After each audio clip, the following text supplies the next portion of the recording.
क्रिएशनच्या सर्वच कार्यक्रमामध्ये खऱ्या अर्थाने हे व्यासपीठ असतं, कारण निलेश खऱ्या अर्थाने मान्यवर जे बोलवतो ते व्यासपीठाची शान राखणारे असतात. त्यापैकी आपल्या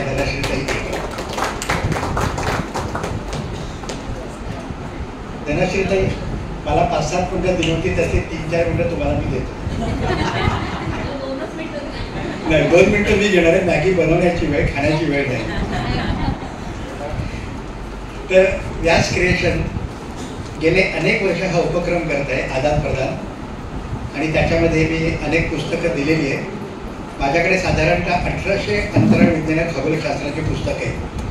त्यातली साधारणतः 40-50 पुस्तकं जी माझ्याकडे होती ती मी पूर्वी दिलेली आहेत. तर यावर्षी देखील मी देणार आहे. डायरेक्ट कोणाला हवी असली तरी मुलांनी घेऊ शकतात. आता निलेशनी सांगितलं आणि जयेशनी सांगितलं की अनेक वेळा असं होतं की पुस्तकं आपण घेतो, पण आपल्याला भीती असते ही पुस्तकं आपल्या पुढची पिढी वाचेल की नाही, आणि म्हणून पुस्तकं घेताना आपला हात कचरतो, विशेषतः वयोवृद्ध लोकांचा, ज्यांचं वय जास्ती झालं आहे त्यांना. परंतु आजची या ठिकाणी तरुण मुलांची, म्हणजे लहान बाल मुलांची उपस्थिती बघता ही भीती खोल आहे असं वाटतंय. कारण मगाशी मी 2-3 मुलांना बघितलं, आईने वेगळं पुस्तक घेतलं तर मुलांना सांगितलं हे न बघू हे घे, म्हणजे त्याला पण असं वाटलं की माझ्या आवडीचं मी पुस्तक घ्यावं असं. त्यामुळे आता ही जी मुलं आलेली आहे ही खरंच वाचक योग्य पद्धतीने आहेत असं म्हणायला हरकत नाही. हा खरा वटवृक्ष किंवा वृक्ष लावला तो श्रीवाद नेर्लेकर सर यांनी, आणि ते खरोखरच व्यास होते. गणिताच्या भाषेत सांगितलं तर ते वर्तुळाचं डायमीटर होते, आणि निलेश हा रेडियस किंवा त्रिज्या आहे. आणि लवकरच तो त्रिज्या पुढे वाढवत वर्तुळाच्या दुसऱ्या केंद्रबिंदूला होत व्यास होतोय.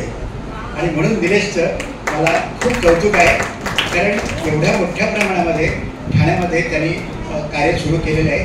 आपल्याला माहिती आहे ठाणं हे वेड्यांचं शहर मानलं जातं, आणि निलेशसारखे अनेक वेडे आहेत. विद्यासाचे सुरेंद्र दिघे सर आलेत नाही इकडे, मला वाटतं ते सगळे असे अनेक वेडेच आहेत, म्हणजे मुलांना शहाणा करून सोडणारे.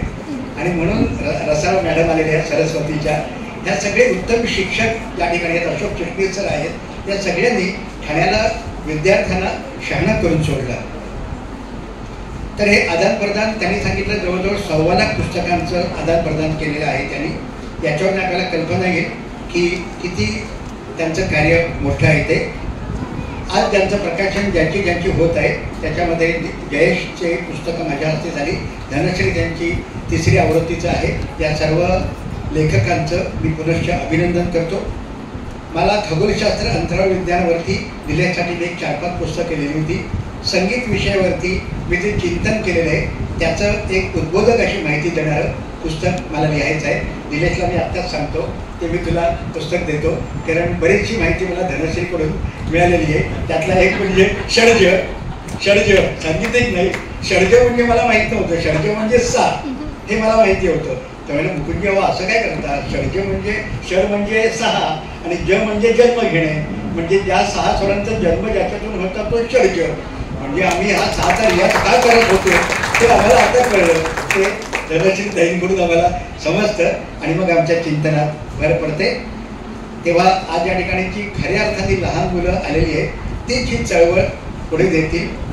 निलेशची चळवळ जी आहे हळूहळू त्या लहान मुलांच्या हातात जाईल, आणि ती चळवळ मुलांनी पुढे न्यावं एवढंच मी सदिच्छा व्यक्त करतो. धन्यवाद.